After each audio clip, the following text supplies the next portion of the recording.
दो बयानों को सुनवाया। पहले दुकानदार जो प्लेटफॉर्म पर थे, दूसरे कुली का साफ। दुकानदार ने कहा प्लेटफॉर्म नहीं बदला, कुली कह रहे हैं, चश्मदीद जो हैं वो कह रहे हैं प्लेटफॉर्म बदला इसलिए भगदड़ मची। पुलिस ने उतनी मदद नहीं की जितनी हम लोगों ने खुद की। 15 लाशों को मैंने खुद उठाया है और रखा है। उसके बाद खाना तक हमने नहीं खाया क्योंकि वो मंजर नहीं देखा, वो भीड़ का जो मंजर था वो नहीं देखा। भगदड़ पर अरविंद केजरीवाल का भी पोस्ट सामने आ गया है। केजरीवाल ने घटना पर दुख जताया है। श्रद्धालुओं की दर्दनाक मौत बेहद दुखद है। नई दिल्ली रेलवे स्टेशन पर हुए हादसे में महाकुंभ जा रहे श्रद्धालुओं की दर्दनाक मौत बेहद दुखद एवं पीड़ादायक। ईश्वर उनकी आत्मा को शांति प्रदान करे। हादसे में जिन परिवारों ने अपने को खोया है उन सभी के प्रति मेरी संवेदनाएं हैं।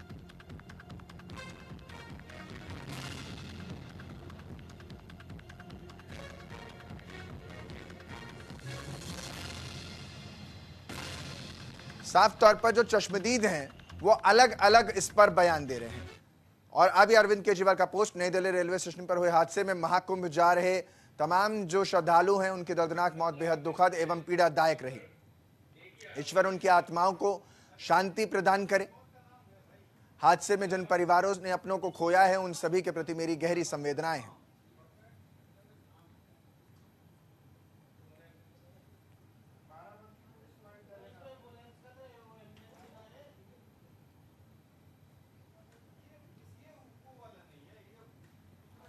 तो साफ तौर पर अलग अलग जो अभी स्थिति और चश्मदीदों के बयान सामने आ रहे हैं उससे स्थिति क्लियर हो रही है, लेकिन पूरा जांच का विषय है। सब कोई मानता है कि इतनी भीड़ उसने अपने पूरे जीवन काल में नहीं देखी उस स्टेशन पर। जो कुली है वो भी ये मान रहे हैं और जो दुकानदार था वो भी ये कह रहे थे कि हमने अपने पूरे करियर में 20 से 25 साल हो गया है यहाँ पर हमें दुकान लगाते हुए। कुली ने कहा लंबा अरसा बीत गया, कई दशक बीत गए, लेकिन भीड़ नहीं देखी। तो ये भीड़ इतनी आई कैसे, ये सवाल है। इतनी भीड़ को संभालने के लिए कोई इंतजाम अच्छे से वहां पर क्यों नहीं हुआ, ये भी सवाल है।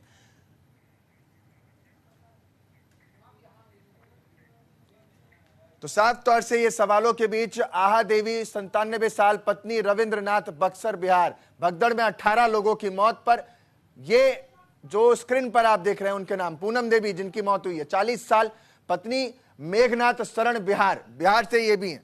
2 मौतें बिहार से अब तक सामने आ रही हैं और आंकड़े और भी लगातार बढ़ रहे हैं। ललिता देवी जिनकी उम्र 35 साल है, पत्नी संतोष की हैं और बिहार के पटना की रहने वाली हैं। जिन लोगों को अब तक अपनों का पता नहीं लगा है, न्यूज इंडिया आपको दिखा रहा है। सुरुचि 11 साल, पुत्री मनोज शाह, मुजफ्फरपुर बिहार के मुजफ्फरपुर से हैं। सुरुचि इनका नाम है। आप अपने परिवारों को ढूंढ रहे हैं, नाम आपके सामने। कृष्णा देवी 40 साल, पत्नी विजय शाह, समस्तीपुर बिहार। 18 लोगों में से जो मौत हुई है उसमें से बिहार के अब तक सबसे ज्यादा जो संख्या निकलकर सामने आ रही है। विजय शाह 15 साल के हैं, राम स्वरूप शाह के पुत्र हैं, समस्तीपुर बिहार के रहने वाले, ये भी बताए जा रहे हैं। नई दिल्ली हादसे में इनकी भी जान गई है। नीरज 12 साल के हैं, पुत्र इंद्रजीत पासवान, वैशाली के बिहार में वैशाली के रहने वाले इंद्रजीत पासवान के पुत्र हैं, नाम उनका नीरज, 12 साल इनकी उम्र है। शांति देवी जिनकी उम्र 40 साल है, राजकुमार मांझी की पत्नी है, नवादा से आती हैं बिहार के, इनकी भी जान इस हादसे में कल चली गई। पूजा जिनकी उम्र 8 साल है, वो राजकुमार मांझी की पुत्री हैं, नवादा बिहार से। अपनी पुत्री और बेटी दोनों को खो दिया इस व्यक्ति ने। सोचिए कितना दुखद और कितना पीड़ादायक है। संगीता मलिक 34 साल इनकी उम्र है, मोहित मलिक की पत्नी है, भिवानी हरियाणा से है। बिहार के बाद अब हरियाणा से पहला जो मौत का नाम सामने आ रहा। पूनम जिनकी उम्र 34 साल है, वीरेंद्र सिंह की पत्नी है, महावीर इनक्लेव की रहने वाली बताई जा रही हैं। ये उनका लोकेशन जो है वो है। ममता झा 40 साल, विपिन झा नागलोई दिल्ली, पत्नी है विपिन झा की। और साफ तौर पर पीयूष शुक्ला हमारे साथ जुड़ गए हैं। पीयूष, ग्राउंड जीरो पर लगातार जो स्थिति बनती गई वो बड़ी दुखद रही। जरा पूछिए, अधिकारी से सवाल पूछिए, क्योंकि लोग कह रहे हैं, बार बार लोग कह रहे हैं कि वहां पर ट्रेनों का नंबर बदला गया। नंबर बदला है कि नहीं, पूछिए जरा। क्या सिचुएशन सर, तमाम सवाल आ रहे हैं, तमाम लोगों के सवाल हैं, लेकिन अभी वर्तमान स्थिति क्या है? देखिए, वर्तमान स्थिति पूरी तरह सामान्य है। इनफैक्ट रात भर स्थिति सामान्य थी। हम अपनी सारी schedule train, special train as it is run कर रहे थे। अपने शेड्यूल के हिसाब से सारी ट्रेन चल रही थी, तो पूरी तरह स्थिति सामान्य है। सर एक सवाल आ रहा है बार बार कि ट्रेनों के प्लेटफॉर्म बदले गए और इसलिए हड़बड़ा तबड़ी में स्थिति हुई। देखिए, आपके माध्यम से मैं फिर बताना चाहूँगा कि इस दौरान ना तो किसी भी शेड्यूल ट्रेन का प्लेटफॉर्म बदला गया था, ना ही किसी भी शेड्यूल ट्रेन को कैंसिल किया गया था। ये जो बातें हैं पूरी तरह अफवाह हैं, इन पर ध्यान न दिया जाए। पीयूष, एक सवाल अगर सीधे और तौर पूछिए, पर पीयूष एक सवाल और पूछिए उनसे, ये भी जानने की कोशिश कीजिए कि जो भीड़ थी वो प्लेटफॉर्म पर ज्यादा थी या फिर ब्रिज के ऊपर ज्यादा थी, और इतनी भीड़ अगर आती है तो उसको अंदर आने की इजाजत क्यों दी गई? क्या कोई सीसीटीवी कैमरा में नहीं देख रहा था, मॉनिटरिंग नहीं हो रही थी इसकी? दो सवाल।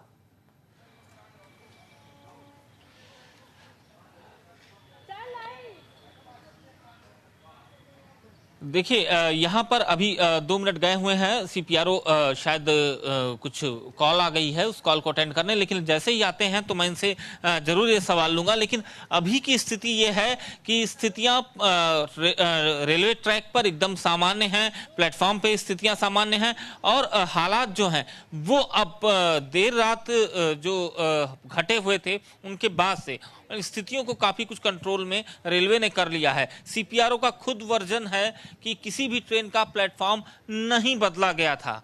तो आखिर ये अफवाह कहां से उठी, ये चीजें कहां से हुई, ये जांच का विषय है और एक ये बड़ा सवाल है। भीड़ भी कहां से आई, ये भी एक सवाल है।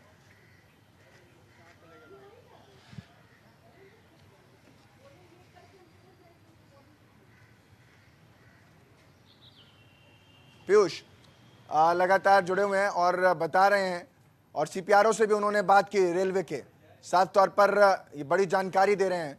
पीयूष, क्योंकि हम लगातार वो आंकड़े भी दिखा रहे हैं, उनके नाम भी हमने बताए जो अब तक खुलासों में सामने आए हैं। पीयूष कुछ बता रहे हैं, पीयूष के पास लिए चलते सीधा।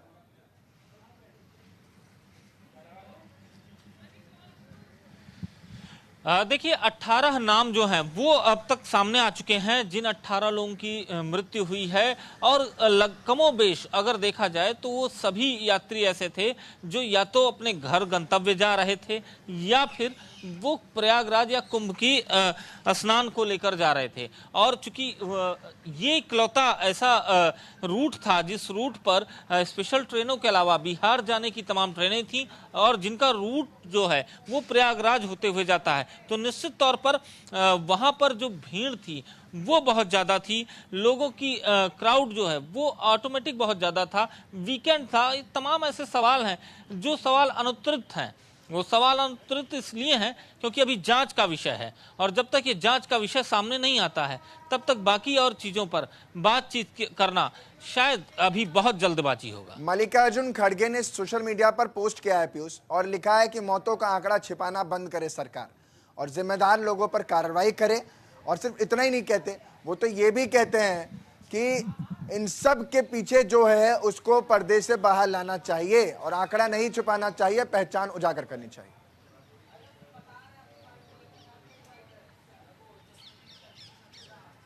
बिल्कुल, जिस तरह से विपक्ष, जो कि आपने पहले भी देखा होगा मौनी अमावस्या की जो घटना हुई थी उसके बाद पूरा का पूरा विपक्ष जो है वो लामबंद होकर सरकार के ऊपर हमला कर रहा था। अब ये घटना दिल्ली में हुई है, राष्ट्रीय राजधानी में हुई है, और कहीं ना कहीं व्यवस्थाओं पर एक सवाल जो है वो उठा है, और ऐसे में साफ जाहिर है कि अब विपक्ष के पास सरकार से सवाल पूछने का मौका भी है और वो पूछ भी रही है। बिल्कुल पीयूष, और ये संतोषजनक स्थिति कतई नहीं है।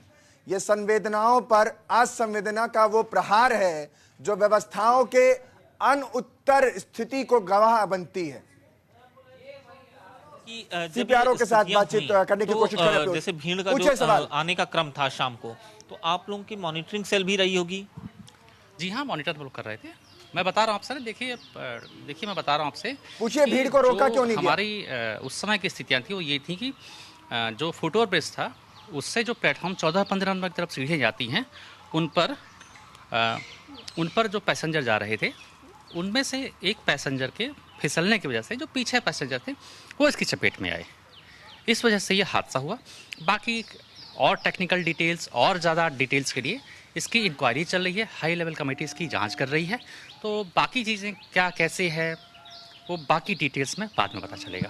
तो देखिए हाई लेवल कमेटी बाकी जांच कर रही है, और जो एक बात सीपीआरओ हिमांशु उपाध्याय ने कही वो सबसे बहुत गंभीर बात है। वो